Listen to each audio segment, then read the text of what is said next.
Bonjour à tous et aujourd'hui je vais vous présenter sur le Foulabouse un jeu que j'aime beaucoup encore une fois, Castle of Matkig Ludwig, un jeu de Ted Alpach qui est édité chez Béziers Game. Donc déjà on regarde cette magnifique illustration, moi je trouve que c'est une des plus belles que j'ai jamais vues sur un jeu, donc j'aime bien vous la présenter, après moi j'aime beaucoup la montagne donc ça aide.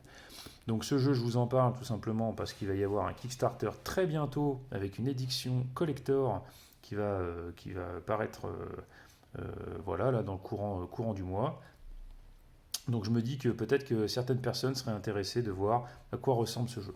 Donc voilà, donc ça c'était un petit peu pour la boîte, mais bon, hein, vous n'êtes pas là pour ça, vous êtes là pour voir comment ça tourne.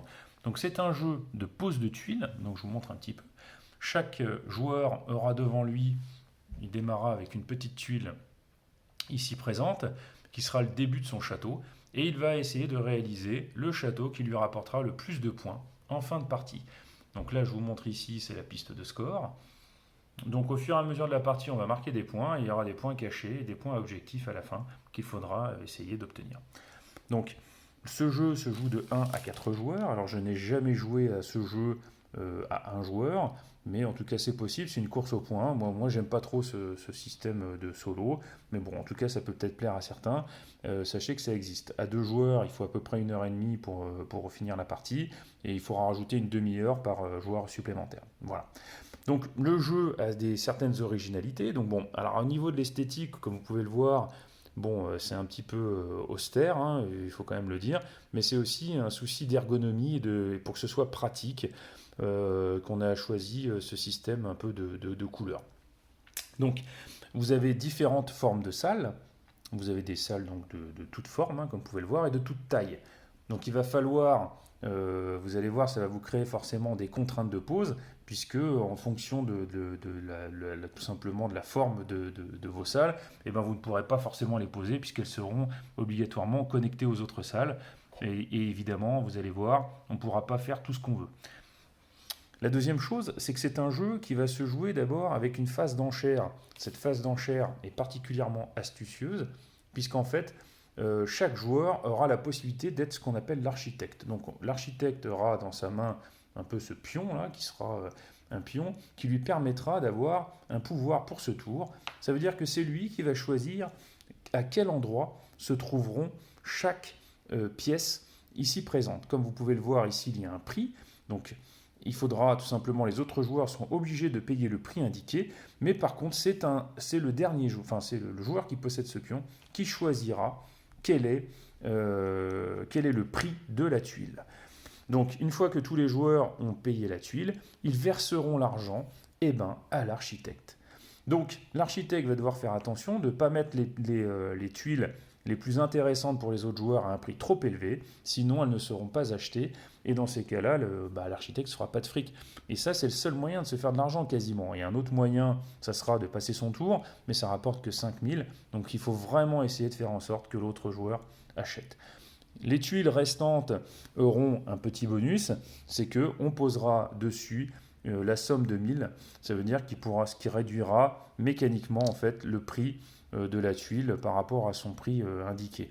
Et en même temps, donc le joueur pourra, donc au bout d'un moment, même les tuiles qui restent, parce qu'elles sont toujours mises à des forts prix, et ben elles seront quand même achetées puisqu'elles vaudront plus très cher à la fin. Donc voilà, donc ça je trouve que ce système d'enchères est très astucieux parce qu'en plus il permet de jouer à deux, ça marche parfaitement dans toutes les configurations de joueurs. Voilà, donc ça c'était le système d'enchères. Ensuite vous avez un système de couleurs. Donc ce système de couleurs, ça veut dire que chaque tuile a une couleur qui représente un type de salle. Donc par exemple ici, je vais vous montrer un peu l'anatomie d'une salle. Donc comment ça marche? Vous avez ici tout simplement le type qui est marqué par l'icône qui est ici. Alors attendez, ce que je vais faire, c'est que je vais poser mon trépied, ça va être plus simple pour moi. Donc ici, vous avez tout simplement le symbole de la tuile, et ça elle aura toujours cette couleur jaune. Donc là, ici, c'est une tuile dite de nourriture, ce qui vous permettra ici de marquer 3 points. Ici, si vous arrivez à poser à côté de cette tuile une tuile d'activité, donc je vous montre une tuile d'activité c'est ça une tuile d'activité, hein. Voilà, forcément, donc vous aurez ce système de points, c'est-à-dire qu'à chaque fois que vous allez connecter une tuile qui correspond à ce qu'il y a à son centre, et vous marquerez les points qui sont présents ici. Ensuite, si vous arrivez, je dis bien si vous y arrivez, à fermer la salle, c'est-à-dire à pouvoir poser que ce soit une autre salle ou alors un couloir ou un escalier descendant ou montant, et dans ces cas-là, vous marquerez non seulement un point, et vous allez déclencher, là c'est tout le truc du jeu, hein, vous allez déclencher le pouvoir qui correspond à la couleur de la tuile, ou au type de tuile. Donc par exemple ici c'est une tuile jaune, donc si jamais j'arrive à fermer ma salle à mon tour après la phase d'enchère, et dans ces cas-là, je gagnerai ici un tour supplémentaire, ce qui me permettra de reacheter une tuile et de reposer une tuile et de faire des combos. Parce que c'est ça le principe de jeu, c'est de réussir à faire le château de son château de manière assez maligne, en étant malin plutôt de manière assez maligne, oui c'est bon, de manière assez maligne, pour réussir en fait à enchaîner, à faire des combos tout simplement de tuiles, de poses de tuiles, et pouvoir évidemment remporter la victoire. Donc comme vous pouvez le voir, je vous montre un petit peu maintenant mon exemple que j'ai voulu vous montrer, que j'ai fait pour la mise en place.